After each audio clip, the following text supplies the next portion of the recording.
ഞാൻ എന്നെ പറ്റി ആരോടും പുറത്ത് പറയാറില്ല. വല്ല കള്ളക്കടത്താണോ? ഞാൻ സന്തോഷ്, CID സന്തോഷ്. എന്താ എന്നെ കണ്ട ഒരു CID ലുക്കില്ലല്ലേ? ഞങ്ങൾ CIDകൾക്ക് സ്ഥിരമായ ഒരു വേഷമൊന്നുമില്ല. എന്നെ ഓട്ടോക്കാരനായി കണ്ടവരുണ്ട്. ഓട്ടോക്കാർക്കിടയിൽ ഞാൻ ഓട്ടോ സന്തോഷ്.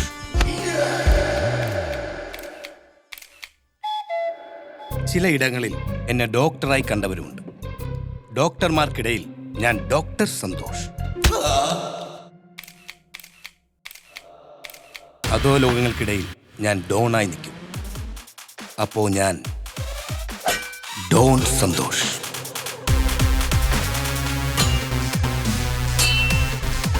അങ്ങനെ പല പല വേഷങ്ങളിൽ ഞാൻ എൻ്റെ ഇൻവെസ്റ്റിഗേഷൻ നടത്തിക്കൊണ്ടേയിരിക്കും.